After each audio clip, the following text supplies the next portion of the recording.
कल्याणकामी के कर्तव्य के विषय में पिता पुत्र का संवाद। राजा युधिष्ठिर ने पूछा, दादाजी, समस्त भूतों का संहार करने वाला यह काल बराबर बीता जा रहा है।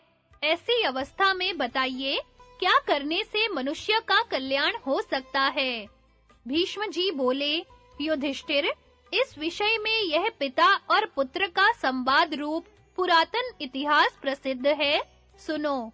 किसी स्वाध्यायशील ब्राह्मण का मेधावी नाम से प्रसिद्ध एक बुद्धिमान पुत्र था।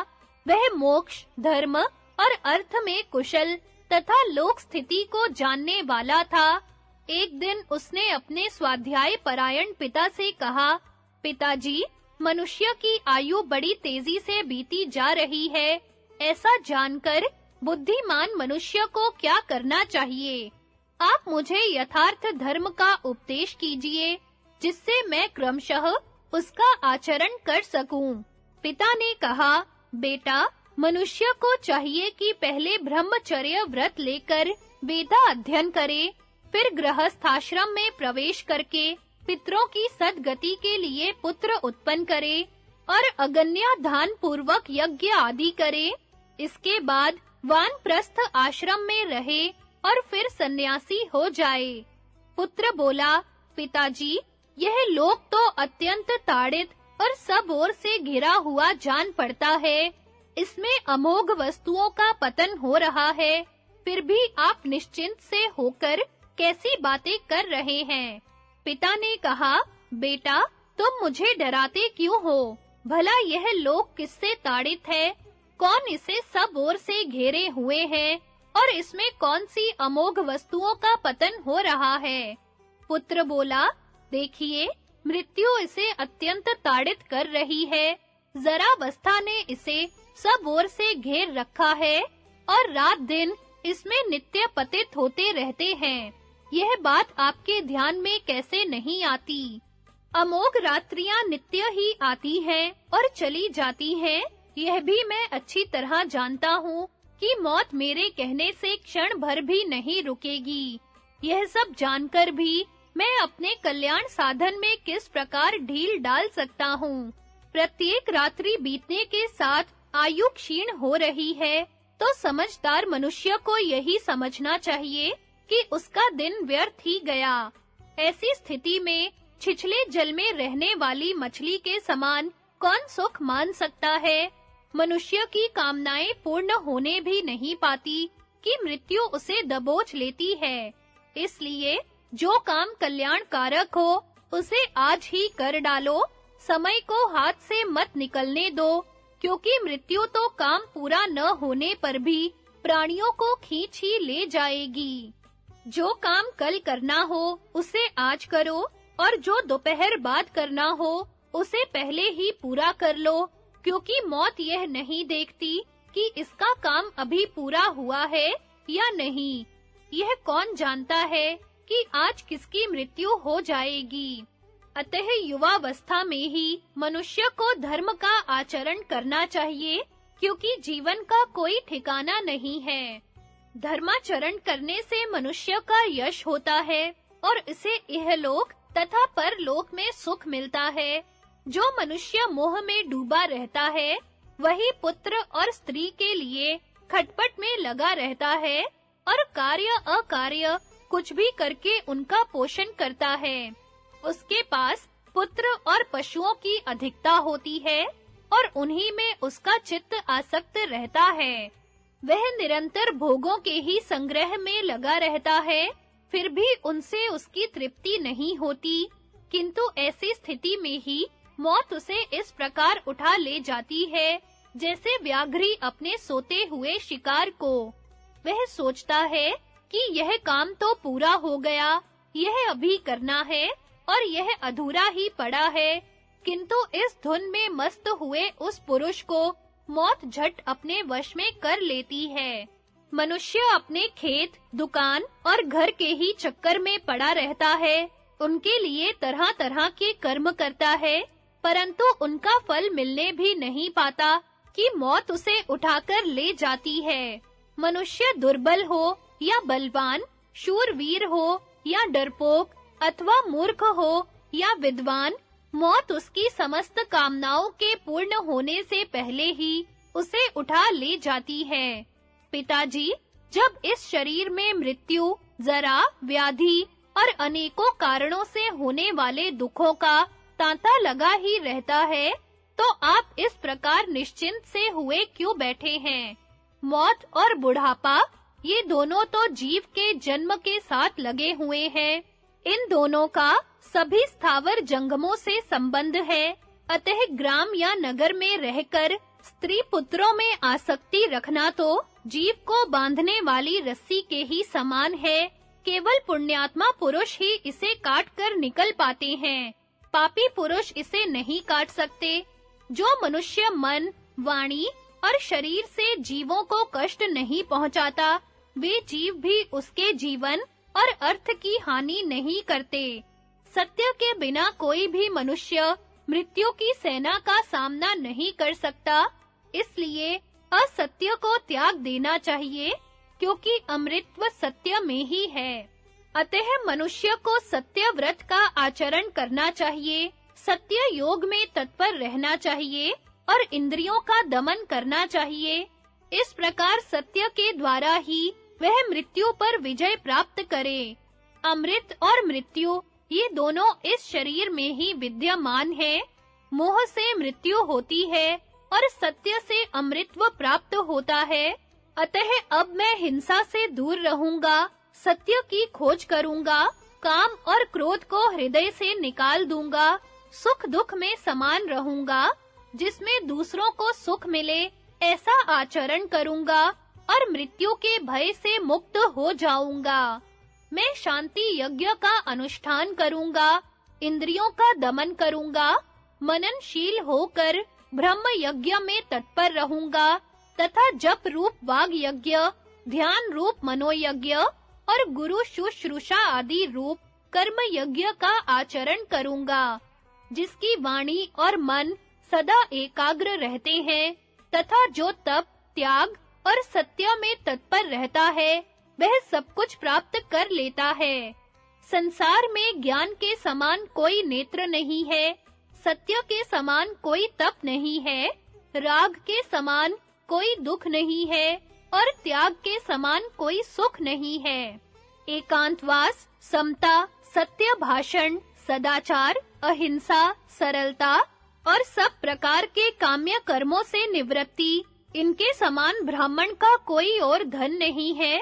पिताजी, जब एक दिन आपको मरना ही है, तो इस धन, स्वजन अथवा स्त्री आदि से क्या लेना है? आप अपने अंतःकरण में स्थित आत्मा को खोजिए। सोचिए तो सही, आज आपके पिता, पितामह कहाँ चले गए? भीष्म जी कहते हैं, राजन, पुत्र के वचन सुनकर पिता ने जो कुछ किया, वही सत्य धर्म में तत्पर रहकर तुम भी करो। सुख दुख का विवेचन और त्याग की महिमा। राजा युधिष्ठिर ने पूछा, पितामह, धनी और निर्धन दोनों ही स्वतंत्रता से व्यवहार करते हैं, फिर भी उन्हें सुख और दुख की प्राप्ति कैसे होती है? भीष्म जी बोले, राजन, कुछ दिन हुए इस विषय में मुझसे शंपाक नाम के एक शांत, जीवन मुक्त और त्यागी ब्राह्मण ने इस प्रकार कहा था, इस संसार में जो भी मनुष्य उत्पन्न होता है, उसे जन्म से ही सुख दुख घेर लेते हैं। विधाता जब उसे सुख और दुख इन दोनों में से किसी एक के मार्ग पर ले जाए, तो इसे ना तो सुख पाकर प्रसन्न होना चाहिए और ना दुख में पड़कर घबराना चाहिए। यदि तुम अकिंचन रहोगे, तो सुख का आस्वादन कर सकोगे। जो अकिंचन होता है, वह आनंद से सोता जागता है। संसार में अकिंचनता में ही आनंद है। यही हितकारक, कल्याणमय और निरापद है तथा इस मार्ग में किसी प्रकार के शत्रु का भी खटका नहीं है। मैं तीनों लोकों पर दृष्टि डालकर देखता हूँ, तो मुझे अकिंचन, शुद्ध और सब ओर से विरक्त पुरुष के समान कोई दूसरा दिखाई नहीं देता। मैंने अकिंचनता और राज्य को तराजू पर रखकर तौला, तो गुणों में अधिक होने के कारण राज्य से भी अकिंचनता का ही भार अधिक निकला। अकिंचनता और राज्य में यह बड़ा भारी अंतर है कि धनवान पुरुष सर्वदा इस प्रकार घबराया रहता है मानो मौत के मुख में पड़ा हो। जो मनुष्य धन को त्याग कर मुक्त स्वरूप हो गया है, उसे अग्नि, अरिष्ट, मृत्यु या चोर किसी का भी भय नहीं रहता। वह स्वेच्छा से विचरता है, बिना बिछाए पृथ्वी पर सोता है, बाह का तकिया लगाता है और शांति से जीवन बिताता है। देवता लोग भी उसकी स्तुति करते हैं। धनवान तो क्रोध और लोभ के कारण अपने आप को भूले रहता है। उसकी निगाह टेढ़ी रहती है, मुंह सूख जाता है और भौहें चढ़ी रहती हैं। उसे पाप ही पाप सूझता है। क्रोध के कारण वह ओंठ चबाता है और कठोर भाषण करता है। यदि वह सारी पृथ्वी भी देने को तैयार हो, तो उसकी ओर कौन देखना चाहेगा? वह सर्वदा लक्ष्मी की ही गोद में रहता है और वह उस मूर्ख को मोह में डालती रहती है। वायु जैसे शरद ऋतु के बादलों को उड़ा ले जाती है, उसी प्रकार लक्ष्मी उसके चित्त को हर लेती है। वह अपने को बड़ा रूपवान और धनवान समझता है और ऐसा मानता है कि मैं बड़ा कुलीन और सिद्ध हूँ, कोई साधारण मनुष्य नहीं हूँ। इन कारणों से उसका चित्त मतवाला हो जाता है। भोगासक्त हो जाने के कारण वह बाप दादों के जुड़े हुए माल मत्ते को उड़ा देता है और इस प्रकार धनहीन हो जाने पर दूसरों का धन छीनने का विचार करने लगता है।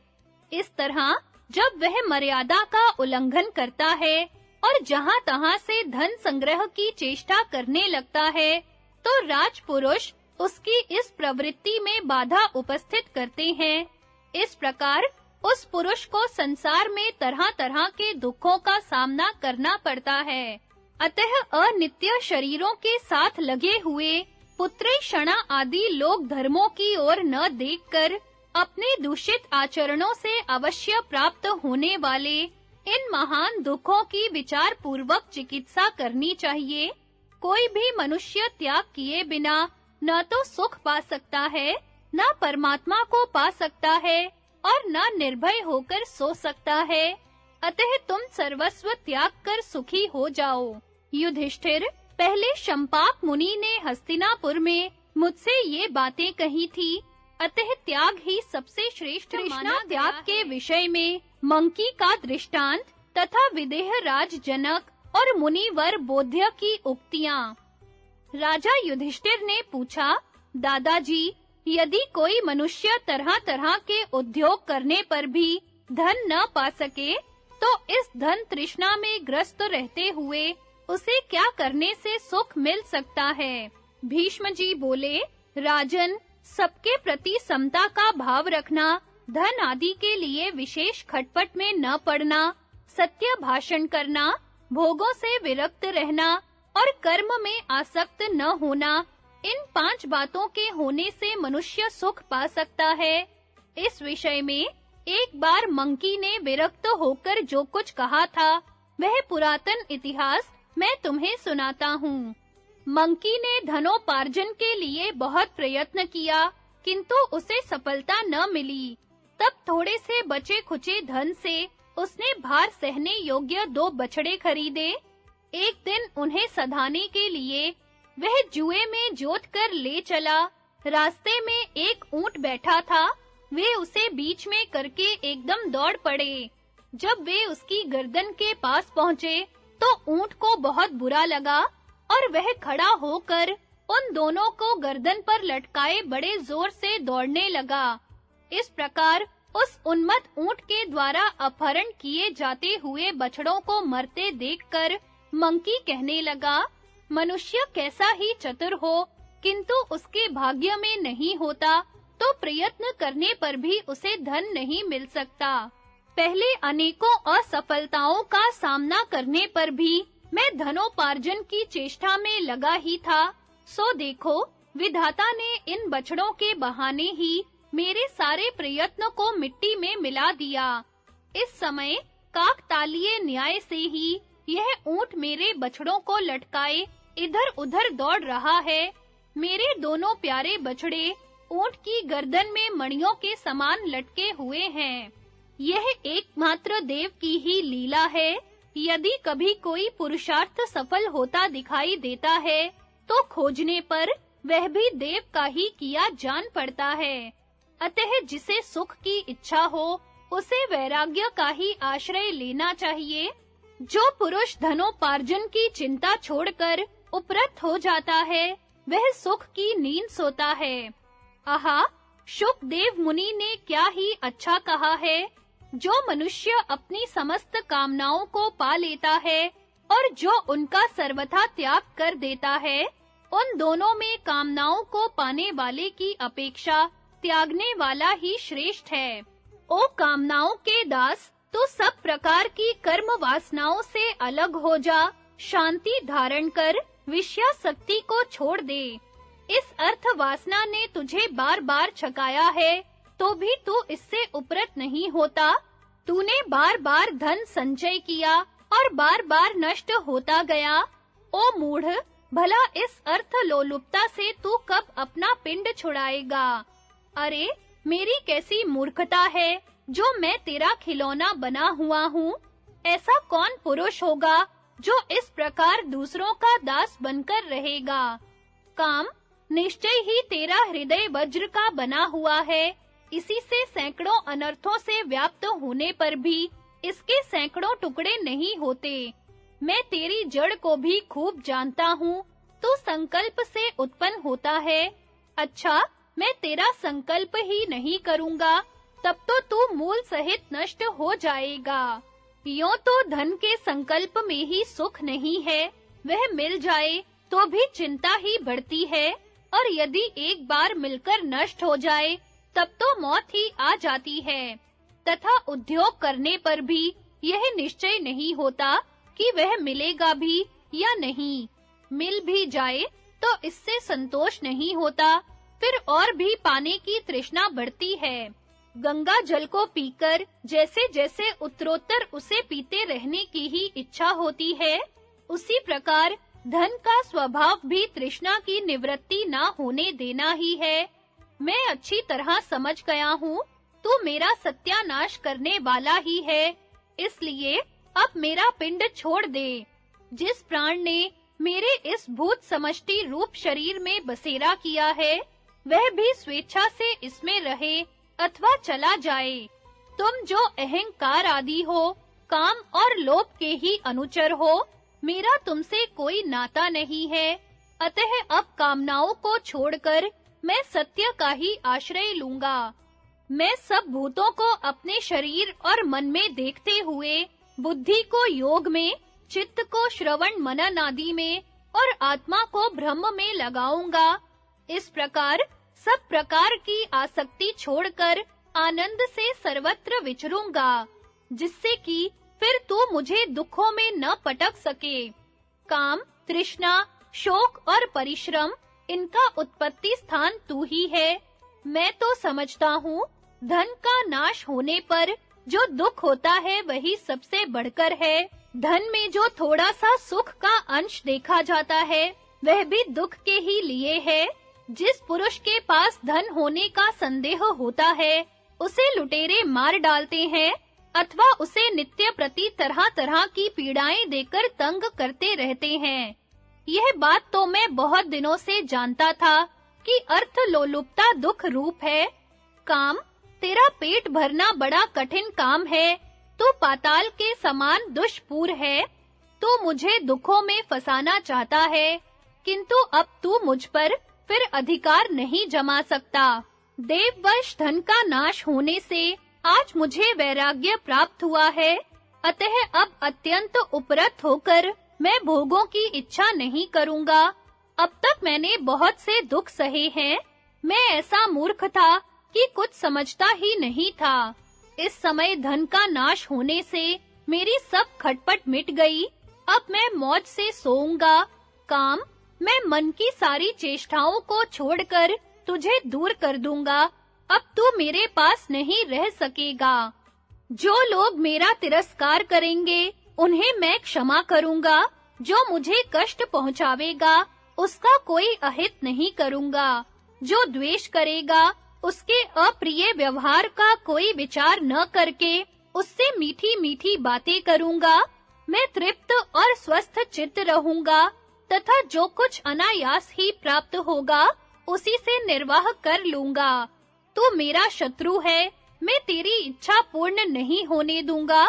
तू अच्छी तरह समझ ले, मुझे वैराग्य, सुख, तृप्ति, शांति, सत्य, दम, क्षमा और सर्वभूत दया ये सभी गुण प्राप्त हो गए हैं। अतः काम, लोभ, तृष्णा और कृपणता को चाहिए कि मुझे छोड़कर चले जाएं। अब मैं सत्व गुण में स्थित हो गया हूँ। आज काम और लोभ से छुटकारा पाकर मैं सुखी हो गया हूँ। अतः अब अज्ञानियों की तरह मैं लोभ में फंसकर दुख नहीं पाऊंगा। मनुष्य जिस कामना को छोड़ देता है उसी की ओर से सुखी हो जाता है। कामना के वशीभूत होकर तो वह सर्वदा दुख ही पाता है। दुख, निर्लज्जता और असंतोष ये काम और क्रोध से ही उत्पन्न होने वाले हैं। अब मैं परब्रह्म में प्रतिष्ठित हूँ, पूर्णतया शांत हूँ और कर्म कलाप से मुक्त हो गया हूँ तथा मुझे विशुद्ध आनंद का अनुभव हो रहा है। इस लोक में जो विषय सुख और दिव्य महान सुख हैं, वे तृष्णा क्षय से होने वाले सुख के 16वें अंश के बराबर भी नहीं हैं। राजन, इस प्रकार की बुद्धि पाकर मंकी विरक्त हो गया और सब प्रकार की कामनाओं को त्याग कर उसने ब्रह्मानंद प्राप्त किया। 2 बछड़ों के नाश से ही उसे अमरत्व प्राप्त हो गया। उसने काम की जड़ काट डाली और अत्यंत सुखी हो गया। एक बार परम शांत विदेह राज जनक ने भी कहा था, मेरा धन अनंत सा है, किंतु वस्तुतः मेरे पास कुछ भी नहीं है। यदि मिथिलापुरी जल रही है तो इससे मेरा कुछ भी नहीं जलता। कहते हैं, किसी समय नहुष पुत्र ययाति ने परम विरक्त और शांतात्मा बौद्ध ऋषि से पूछा था, महाप्राज्ञ, आप मुझे ऐसा उपदेश कीजिए जिससे शांति मिले। ऐसी कौन बुद्धि है जिसका आश्रय लेकर आप शांत और सानंद होकर विचरते हैं? बौद्ध ने कहा, राजन, मैं किसी को उपदेश नहीं देता हूँ, बल्कि दूसरों के उपदेश के अनुसार आचरण करता हूँ। तुम्हें अपने को प्राप्त हुए उपदेश का लक्षण बताता हूँ, उस पर तुम स्वयं विचार करो। पिंगला, कुरुर पक्षी, सर्प, सारंग, बाण बनाने वाला और कुमारी, ये 6 मेरे गुरु हैं। महाराज, आशा बड़ी प्रबल है, सुख तो निराशा में ही है। पिंगला आशा की निराशा में परिणत करके सुख से सोई थी। कुरुर पक्षी मांस का टुकड़ा लिए जाता था, उसे दूसरे पक्षी मारने लगे, तब उस टुकड़े को फेंकने से ही उसे चैन मिला। सर्प दूसरों के बनाए हुए घर में घुसकर ही मौज से रहता है, अतः घर बनाने की खटपट में पड़ना दुख रूप ही है, इसमें कुछ भी सुख नहीं है। जिस प्रकार सारंग पक्षी किसी से वैर न करके अहिंसा वृत्ति से अपना निर्वाह करते हैं, उसी प्रकार मुनि जन भिक्षा वृत्ति का आश्रय लेकर आनंद से अपना जीवन व्यतीत करते हैं। एक बार एक बाण बनाने वाले को देखा, वह अपने काम में ऐसा दत्त चित्त था कि उसे अपने पास से होकर निकली हुई राजा की सवारी का भी पता नहीं लगा। एक कुमारी कन्या धान कूट रही थी, इससे उसके हाथ की चूड़ियों का शब्द होता था। उसने संकोचवश और सबको तोड़कर दोनों हाथों में केवल एक-एक चूड़ी रहने दी। इससे उनका शब्द होना बंद हो गया। इससे मैंने निश्चय किया कि बहुत लोग साथ-साथ रहते हैं तो उनमें कलह होता है, और 2-2 रह जाते हैं तो भी बातचीत तो होती ही है। अतः उस कुमारी की एक-एक चूड़ी के समान मैं भी संत जनों के आचरण के विषय में प्रहलाद और अवधूत ब्राह्मण का संवाद। राजा युधिष्ठिर ने पूछा, दादाजी, आप सदाचार के नियमों को जानने वाले हैं, कृपया यह बताइए कि मनुष्य को किस प्रकार का आचरण करते हुए निशोक होकर पृथ्वी पर विचरना चाहिए तथा ऐसा कौन सा काम है जिसे करने से वह उत्तम गति को प्राप्त कर सकता है। भीष्म जी बोले, राजन, इस विषय में यह पुरातन इतिहास प्रसिद्ध है। इसमें असुर राज प्रहलाद और अजगर मुनि का संवाद है। एक शुद्ध चित्त और निर्विकार ब्राह्मण को पृथ्वी पर विचरते देखकर परम बुद्धिमान प्रहलाद जी ने पूछा था, ब्राह्मण, आप स्वस्थ, शक्तिमान, मृदु, जितेंद्रिय, कर्मारंभ से दूर रहने वाले, दूसरों के दोषों पर दृष्टि न डालने वाले, मिष्टभाषी और तत्वज्ञ होकर भी बालकों का सा आचरण करने वाले हैं। आपको किसी लाभ की इच्छा नहीं है और हानि होने पर आप किसी प्रकार की चिंता नहीं करते, सदा ही तृप्त से जान पड़ते हैं। आप इंद्रियों के विषयों की परवाह न करके साक्षी के समान मुक्त रूप से विचरते हैं। मुनिवर, आपके पास ऐसी क्या बुद्धि, शास्त्र ज्ञान या वृत्ति है? यदि आप उचित समझें तो शीघ्र ही मुझे बताने की कृपा करें। प्रहलाद जी के इस प्रकार पूछने पर उन मतिमान मुनि श्रेष्ठ ने उनसे मधुर वाणी में कहा, प्रहलाद, देखो, इस जगत के उत्पत्ति, हास, वृद्धि और नाश का कारण प्रकृति ही है। अतः मैं उनके कारण न हर्षित होता हूँ और न व्यथित ही होता हूँ। जितने संयोग हैं, उन्हें तुम वियोग में समाप्त होने वाले समझो और जितने संचय हैं, उनका पर्यवसान विनाश में ही जानो।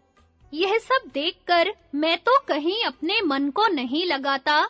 असुरराज, पृथ्वी पर जितने स्थावर जंगम प्राणी हैं, मुझे तो उनकी मृत्यु साफ दिखाई देती है। आकाश में जो छोटे-बड़े तारे विचर रहे हैं, वे भी समय आने पर गिरते देखे जाते हैं। इस प्रकार सब प्राणियों को मृत्यु के अधीन देखकर सब में समान भाव रखते हुए मैं आनंद से सोता हूँ। यदि अनायास ही मिल जाए तो कभी-कभी खूब भोजन कर लेता हूँ, नहीं तो बहुत दिनों तक बिना खाए ही रह जाता हूँ। कभी चावल की कनी खाकर रह जाता हूँ और कभी तिल की खली ही खा लेता हूँ। इस प्रकार बढ़िया घटिया सभी तरह का भोजन करता रहता हूँ। मैं कभी तो सन, रेशम और चर्म के वस्त्र पहनकर रह जाता हूँ और कभी बड़े मूल्यवान वस्त्र धारण करता हूँ। यदि देववश कोई धर्मानुकूल पदार्थ मुझे प्राप्त होता है, तो मैं उसका त्याग नहीं करता और यों किसी दुर्लभ भोग की कभी इच्छा नहीं करता। मैं सर्वदा इस अजगर वृत्ति से ही रहता हूँ। यह व्रत अत्यंत सुदृढ़, कल्याणमय, शोकहीन, पवित्र और अतुलनीय है। बड़े-बड़े विद्वान भी इसे स्वीकार करते हैं। जो मूढ़मती हैं, उन्हें ही यह अप्रिय है और वे ही इससे दूर भागते हैं। मेरी मति अविचल है। मैं अपने धर्म से च्युत नहीं हुआ हूँ। मेरी गति परिमित है और मैंने भय, राग, द्वेष एवं लोभ मोह को त्याग दिया है। मैं सर्वथा शुद्ध अंतःकरण से इस अजगर वृत्ति का पालन करता हूँ।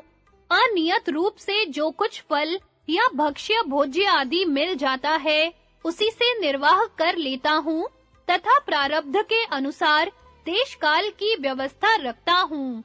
इस प्रकार कदर्य पुरुष जिसका सेवन नहीं करते, उस अजगर व्रत का आचरण करता रहता हूँ। कृपण लोग अर्थ संग्रह के लिए निरंतर भले बुरे आदमियों की सेवा करते रहते हैं।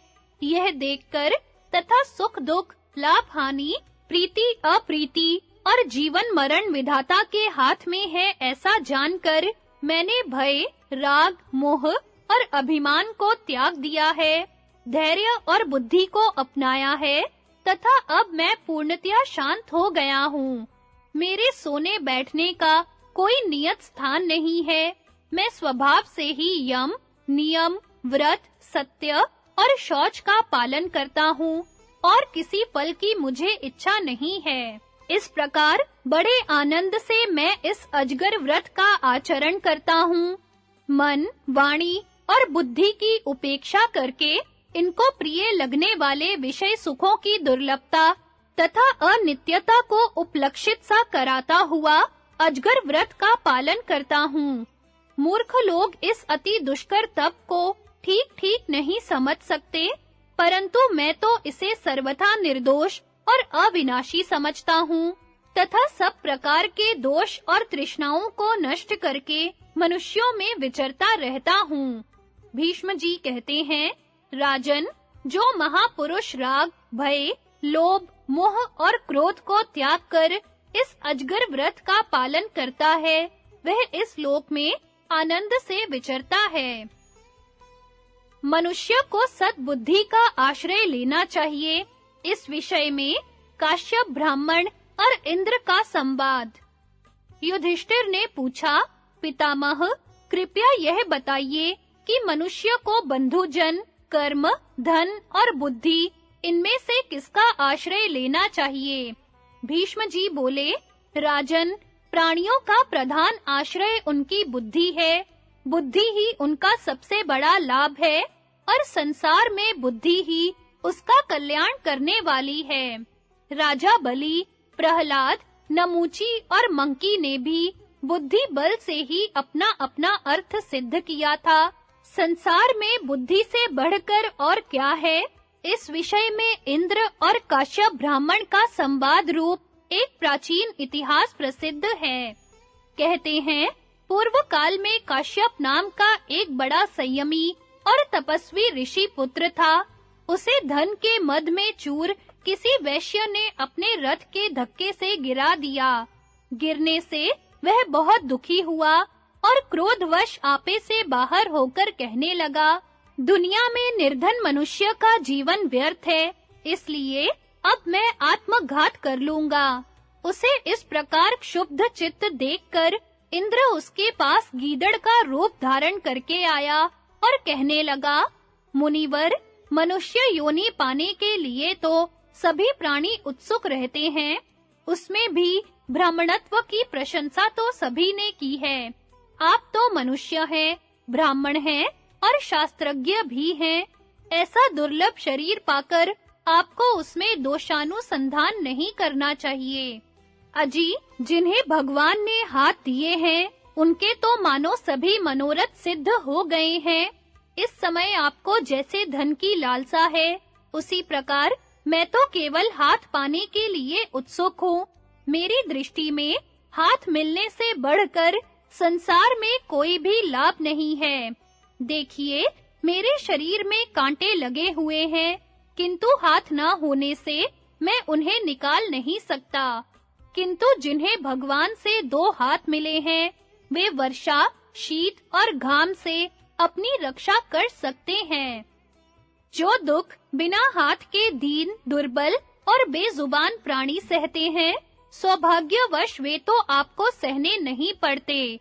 भगवान की बड़ी कृपा है कि आप गीदड़, कीड़ा, चूहा, सांप, मेंढक या किसी दूसरी योनि में उत्पन्न नहीं हुए। काश्यप, आपको तो इतने ही लाभ से संतुष्ट रहना चाहिए, इससे अधिक और क्या चाहिए? आप तो सभी प्राणियों में श्रेष्ठ ब्राह्मण हैं। मेरी ही दशा देखिए, मुझे ये कीड़े काट रहे हैं, किंतु हाथ न होने के कारण इनसे छुटकारा पाने की मेरे में शक्ति नहीं है। आत्महत्या करना बड़ा पाप है, यह सोचकर ही मैं ऐसा नहीं करता, जिससे मैं इससे भी नीच योनि में गिरूं। इस समय मैं श्रीगाल योनि में हूँ। यह बहुत नीच है, परंतु इसकी अपेक्षा कई योनियां और भी अधिक नीच हैं। मनुष्य धनी हो जाने पर फिर राज्य चाहने लगता है, राज्य मिलने पर देवत्व की इच्छा करता है और फिर इंद्र पद पाना चाहता है। इस प्रकार उसकी तृष्णा बराबर बढ़ती रहती है। प्रिय वस्तु के मिल जाने पर भी तृप्ति नहीं होती। तृष्णा की आग पानी से नहीं बुझती, बल्कि ईंधन से अग्नि के समान वह और भी प्रज्वलित हो जाती है। शोक तो आपको है ही, इसी प्रकार हर्ष भी हो सकता है। सुख दुख तो साथ ही रहा करते हैं, इसलिए इसमें शोक मनाने की क्या बात है? बुद्धि और इंद्रियां ही समस्त कामना और कर्मों की मूल है, उन्हें पिंजड़े में बंद पक्षियों की तरह अपने काबू में रखना चाहिए। देखिए, माया का चक्र तो ऐसा है कि भंगी और चांडाल भी अपनी योनियों में प्रसन्न रहते हैं, वे भी अपना शरीर नहीं छोड़ना चाहते। यही नहीं, आप लंगड़े, लूले और पक्षाघात आदि रोगों से पीड़ित मनुष्यों को देखिए, वे भी अपनी योनि में मस्त रहते हैं। फिर आप तो ब्राह्मण हैं, आपका शरीर निरोग और पूर्णांग है तथा लोक में आपको कोई बुरा भी नहीं कहता। यदि आपको जाति च्युत करने वाला कोई सच्चा कलंक भी लगा हो, तो भी प्राण त्याग का विचार नहीं करना चाहिए। आप धर्म पालन के लिए तैयार हो जाइए। यदि आप मेरी बात सुनेंगे और उस पर विश्वास करेंगे, तो आपको वेदोक्त कर्म का ही वास्तविक फल मिलेगा। आप सावधानी से स्वाध्याय और अग्निहोत्र कीजिए, सत्य बोलिए, इंद्रियों को वश में रखिए, दान दीजिए और किसी से भी स्पर्धा मत कीजिए। जो ब्राह्मण स्वाध्याय में लगे रहते हैं और यज्ञ याग आदि का अनुष्ठान करते हैं, वे किसी प्रकार की चिंता क्यों करेंगे और कोई बुरी बात भी क्यों सोचेंगे। अपने पूर्व जन्म में मैं एक पंडित था और कुतर्क करके वेद की निंदा किया करता था। उस समय थोथी तर्क विद्या पर ही मेरा विशेष प्रेम था। मैं सभाओं में तरह-तरह के कुतर्क करता था और जो ब्राह्मण वेदों के विचार में लगे रहते थे, उन्हें बुरा भला कहकर बढ़-बढ़कर बातें बनाया करता था। वेदों में मेरी आस्था नहीं थी, उनकी हर एक बात में शंका करता था और मूर्ख होने पर भी अपने को बड़ा पंडित मानता था। विप्रवर, यह श्रीगाल योनि मेरे उस कुकर्म का ही परिणाम है। अब मैं रात दिन कोई ऐसा साधन करना चाहता हूँ जिससे फिर मनुष्य योनि प्राप्त कर सकूं। उस योनि में मैं संतुष्ट और सावधान रहूं, यज्ञ, दान और तप में मेरा अनुराग हो, जानने योग्य वस्तु को जान सकूं और त्याज्य को त्याग सकूं। तब काश्यप मुनि ने आश्चर्यचकित होकर कहा, अहो, तुम तो बड़े कुशल और बुद्धिमान हो। ऐसा कहकर ज्ञान दृष्टि से देखा तो उसे मालूम हुआ कि यह तो शचीपति इंद्र हैं। यह जानकर उसने उनकी पूजा की और उनकी आज्ञा पाकर अपने घर लौट आया। भीष्म जी बोले, राजन, जो श्रद्धावान और जितेंद्रिय धनाढ्य पुरुष यज्ञ, दान आदि शुभ कर्म करते हैं, उन्हें उत्तरोत्तर अधिकाधिक वैभव और सुख प्राप्त होते हैं। जो मनुष्य जैसा कर्म करता है, उसे वैसा ही फल मिलता है, और जब वह सोता है तो उसके साथ कर्म फल भी सुप्त हो जाता है। कर्म की ऐसी गति है कि वह सोते बैठते, चलते फिरते और क्रिया करते समय छाया के समान कर्ता के साथ लगा रहता है। जिस मनुष्य ने अपने पूर्व जन्मों में जैसे-जैसे कर्म किए होते हैं, उन्हें कर्म विधान के अनुसार उनके वैसे ही फल भोगने होते हैं। जिस प्रकार फूल और फल किसी की प्रेरणा के बिना ही अपने समय पर आ जाते हैं, उसी प्रकार पहले किए हुए कर्म भी अपने परिपाक के समय का अतिक्रमण नहीं करते। जैसे बछड़ा हजारों गायों में से अपनी माता को पहचान लेता है, वैसे ही पहले किया हुआ कर्म भी अपने करने वाले के पीछे लगा रहता है।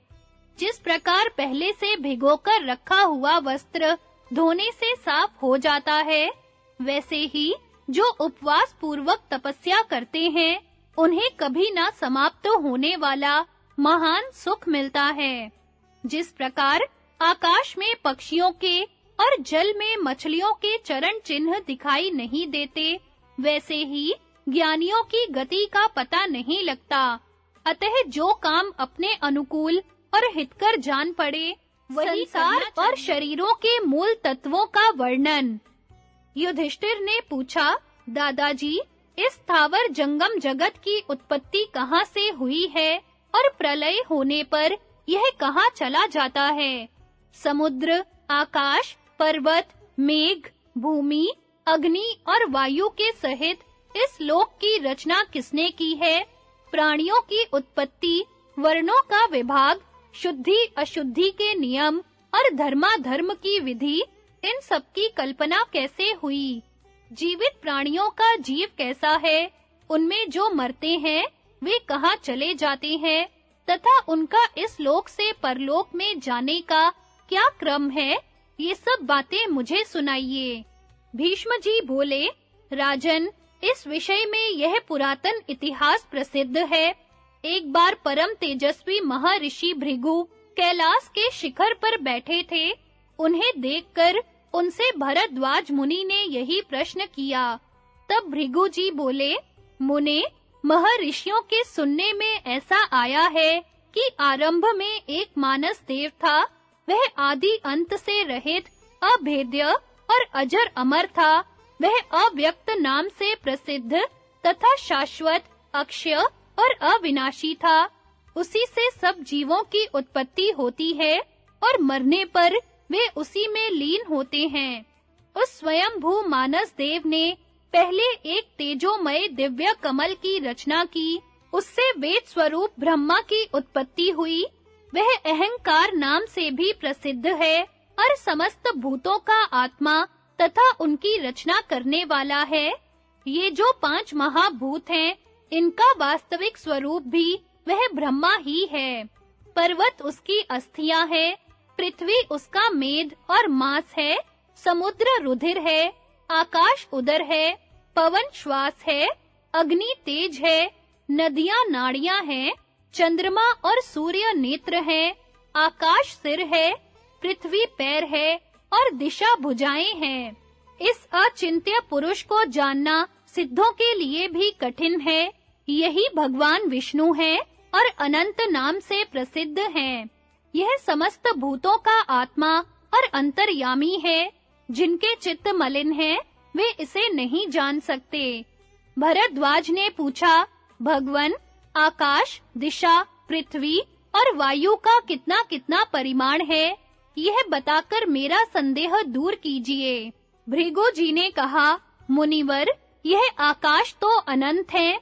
इसमें अनेकों सिर और देवता लोग निवास करते हैं। इसी में उनके लोग भी हैं। यह बड़ा ही रमणीय है तथा इतना विशाल है कि कहीं इसका अंत ही नहीं दिखाई देता। ऊपर जाने वालों को पृथ्वी के नीचे चंद्रमा और सूर्य नहीं दिखाई देते। वहां अग्नि के समान तेजस्वी देवता स्वयं अपने प्रकाश से ही प्रकाशित रहते हैं, किंतु वे तेजस्वी नक्षत्र गण भी इस आकाश का अंत नहीं पा सकते, क्योंकि यह अनंत और दुर्गम है। आकाश ही नहीं, अग्नि, वायु और जल का परिमाण जानना भी देवताओं के लिए असंभव ही है। ऋषियों ने विविध शास्त्रों में त्रिलोकी और समुद्रों के परिमाणों के विषय में तो कुछ कहा भी है, परंतु जो दृष्टि से परे है और जिस तक इंद्रियों की भी पहुंच नहीं है, उस परमात्मा का परिमाण कोई कैसे बताएगा? आखिर इन सिद्ध और देवताओं की गति भी तो परिमित ही है।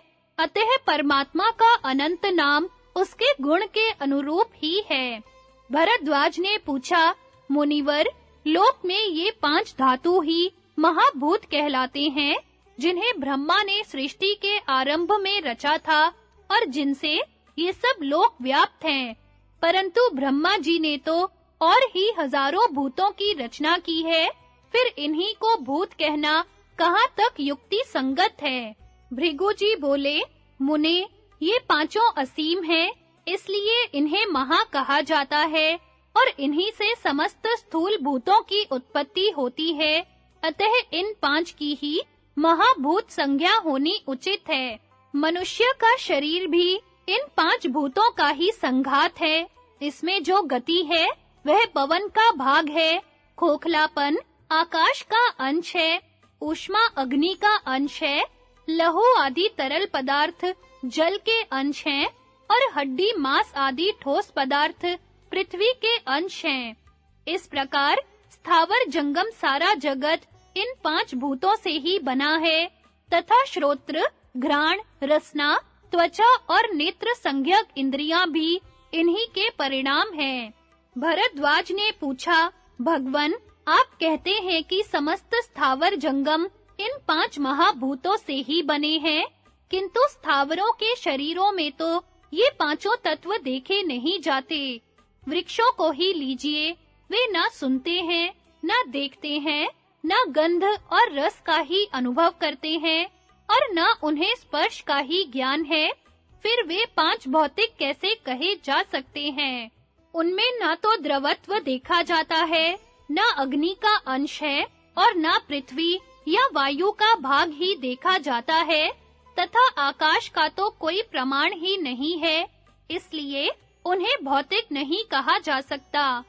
भृगु जी बोले, मुने, वृक्ष यद्यपि ठोस जान पड़ते हैं, तो भी उनमें आकाश अवश्य है। इसी से उनमें नित्य प्रति फल फूल आदि की उत्पत्ति संभव हो सकती है।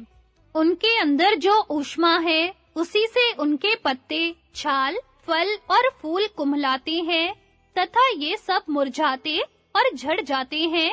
इससे उनमें स्पर्श भी होना सिद्ध होता है। यह भी देखा जाता है कि बिजली की कड़क आदि भीषण शब्द होने पर वृक्षों के फल फूल गिर जाते हैं। शब्द का ग्रहण तो श्रोत्रेंद्रिय से ही होता है, अतः सिद्ध होता है कि वृक्ष सुनते भी हैं। देखो, लता वृक्ष को चारों ओर से लपेटती ऊपर की ओर चढ़ती है। बिना देखे किसी को अपने जाने का मार्ग नहीं मिल सकता।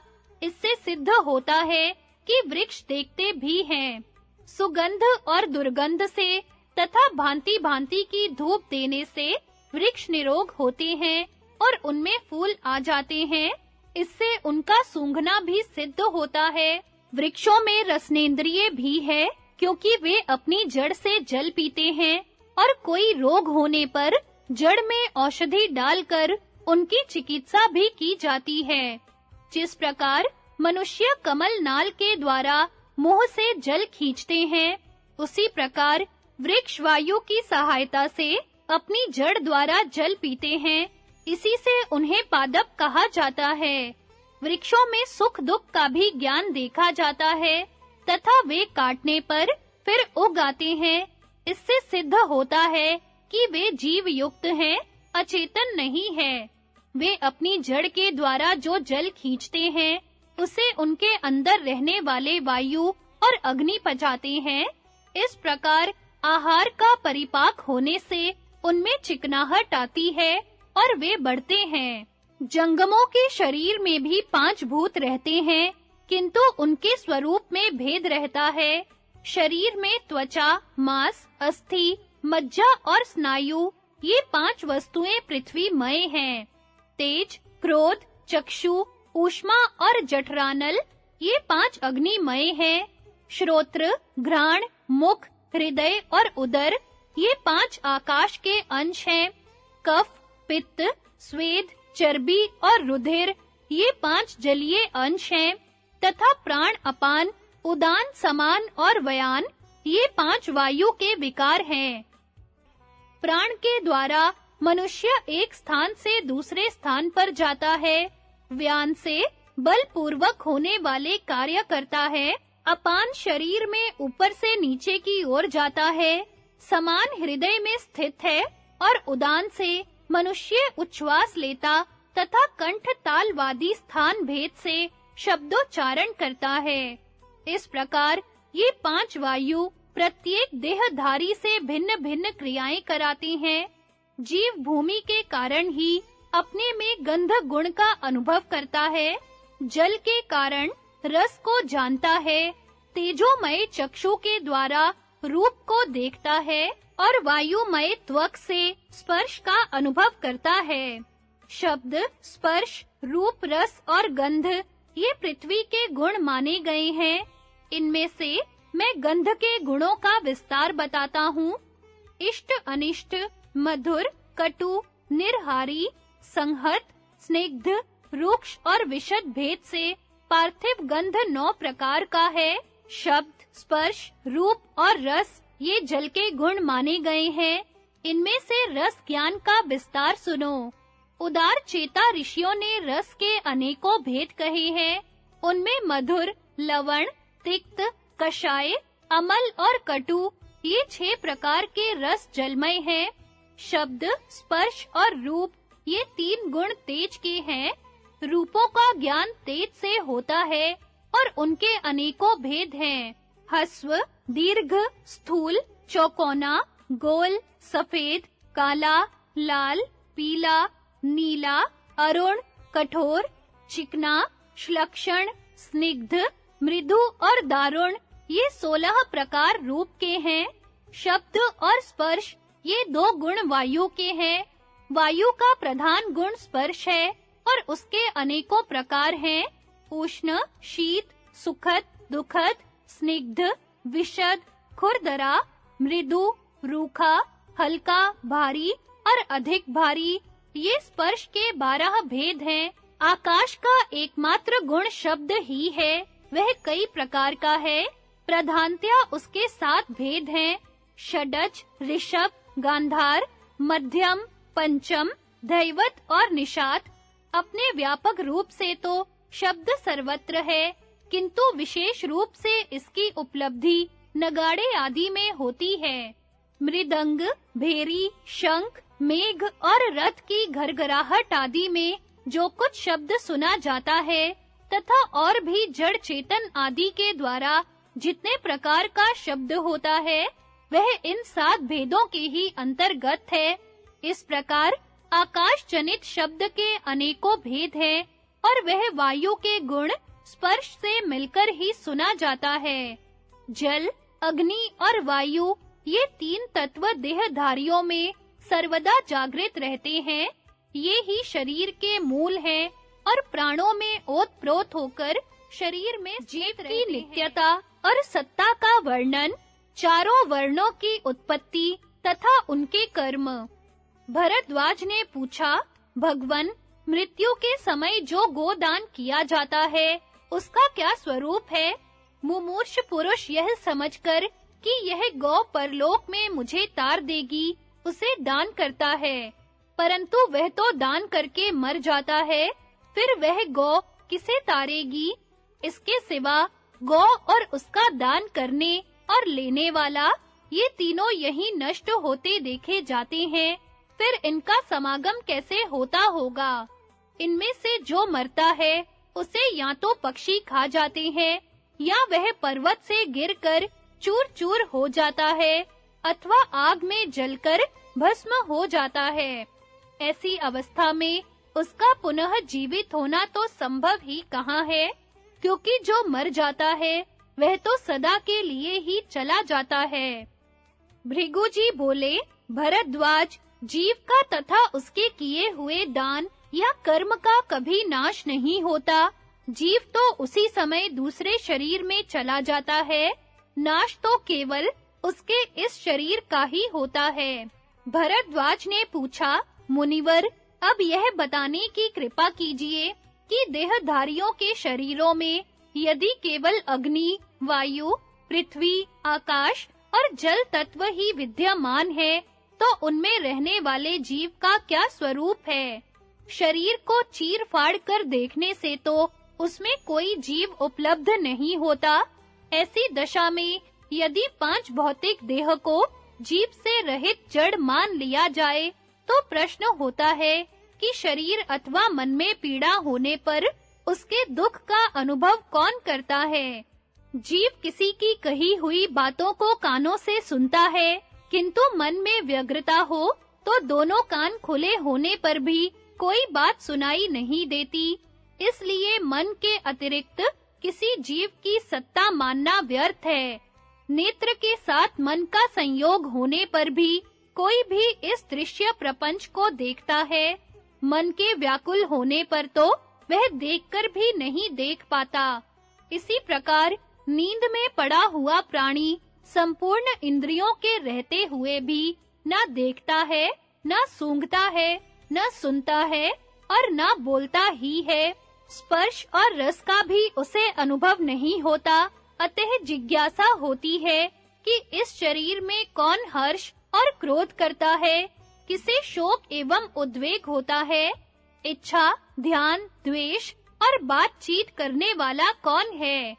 भृगु जी ने कहा, मुने, मन भी पंचभूतों के ही अंतर्गत है। शरीर में उसकी कोई अतिरिक्त सत्ता नहीं है। एकमात्र अंतरात्मा ही इस देह का संचालन करता है।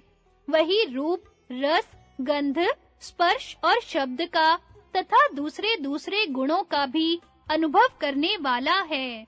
वह पांचों इंद्रियों के गुणों को धारण करने वाला मन का दृष्टा है और वही इस पांच भौतिक देह के प्रत्येक अवयव में व्याप्त होकर सुख दुख का अनुभव करता है। जब आत्मा का शरीर के साथ संबंध नहीं रहता, तो इस देह को सुख दुख का भान भी नहीं रहता।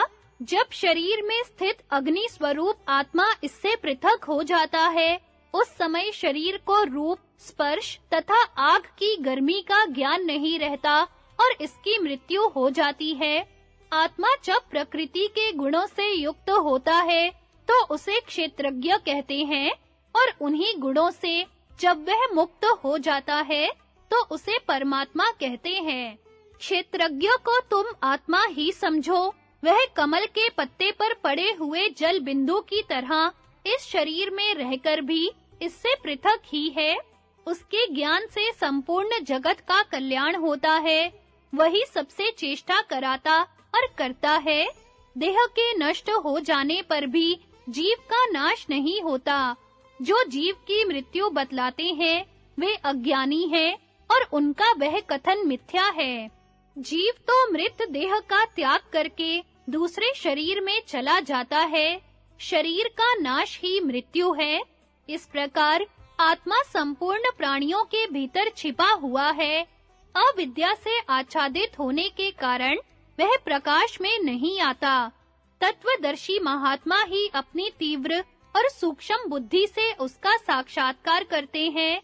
जो विद्वान परिमित आहार करके रात के पहले और पिछले पहर में सदा ध्यान योग का अभ्यास करता है, वह चित्त शुद्ध होने पर अपने अंतःकरण में ही उस आत्मा का दर्शन कर लेता है। अंतःकरण शुद्ध हो जाने पर उसका शुभाशुभ कर्मों से संबंध टूट जाता है और वह प्रसन्नात्मा पुरुष आत्म स्वरूप में स्थित होकर अनंत आनंद का अनुभव करता है। ब्रह्मा जी ने सृष्टि के प्रारंभ में अपने तेज से सूर्य और अग्नि के समान प्रकाशित होने वाले ब्राह्मणों, मरीचि आदि प्रजापतियों को ही उत्पन्न किया। फिर स्वर्ग प्राप्ति के साधन भूत सत्य, धर्म, तप, सनातन वेद, आचार और शौच के नियम बनाए। तदनंतर देवता, दानव, गंधर्व, दैत्य, असुर, महान, सर्प, यक्ष, राक्षस, नाग, पिशाच और मनुष्यों को उत्पन्न किया। मनुष्यों के 4 वर्ण ब्राह्मण, क्षत्रिय, वैश्य तथा शूद्र का विभाग किया तथा इसी प्रकार प्राणियों में जो और वर्ण हैं, उनकी भी रचना की। ब्राह्मणों का रंग श्वेत, क्षत्रियों का लाल, वैश्यों का पीला तथा शूद्रों का काला बनाया। भरद्वाज ने पूछा, मुनिवर, हम में से काले गोरे सभी मनुष्यों पर समान रूप से काम, क्रोध, भय, लोभ, शोक, चिंता, भूख और थकावट का प्रभाव पड़ता है। सभी के शरीर से पसीना, मल मूत्र, कफ, पित्त और रक्त निकलते हैं। ऐसी दशा में रंग के द्वारा कैसे वर्ण विभाग किया जा सकता है? वृक्ष आदि स्थावरों तथा पशु पक्षी आदि जंगम प्राणियों में असंख्य जातियां हैं। उनके रंग भी नाना प्रकार के हैं। अतः उनके वर्णों का निश्चय कैसे हो सकता है? भृगु जी ने कहा, पहले वर्णों में कोई अंतर नहीं था। ब्रह्मा जी से उत्पन्न होने के कारण सारा संसार ब्राह्मण ही था। पीछे विभिन्न कर्मों के कारण उसमें वर्ण भेद हो गया।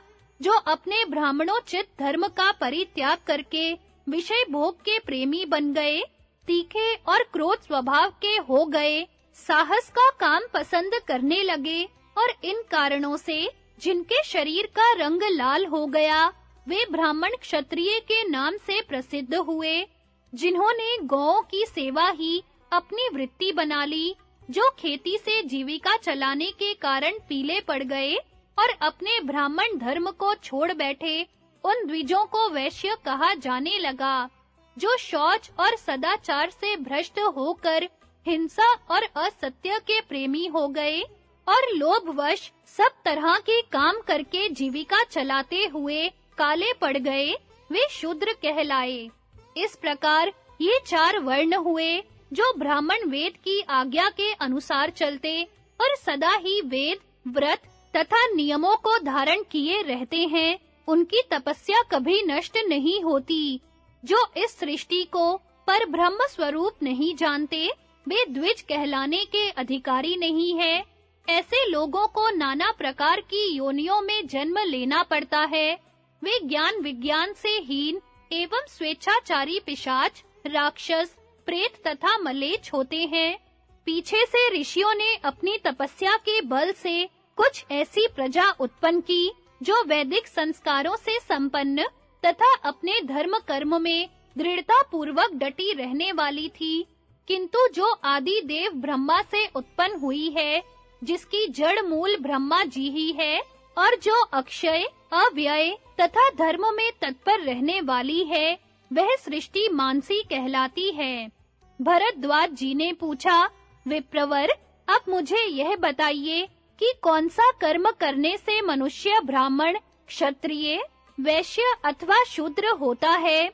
भृगु जी ने कहा, जो जात कर्म आदि संस्कारों से संपन्न, पवित्र तथा वेदों के स्वाध्याय में संलग्न है, 6 कर्मों में स्थित रहता है, शौच एवं सदाचार का पालन तथा यज्ञ शिष्ट अन्न का भोजन करता है, गुरु के प्रति प्रेम रखता और नित्य नियमों का पालन करता है, जिसमें सत्य, दान, द्रोह न करना, सबके प्रति कोमल भाव रखना, लज्जा, दया और तप आदि सद्गुण देखे जाते हों, वह ब्राह्मण कहा गया है।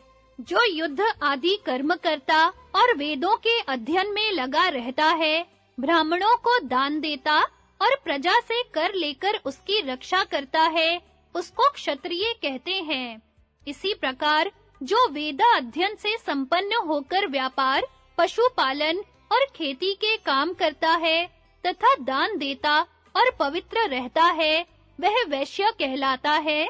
किंतु जो वेद और सदाचार का परित्याग करके सब कुछ खाता और सब तरह के काम करता है तथा सदा अपवित्र रहा करता है, वह शूद्र माना गया है।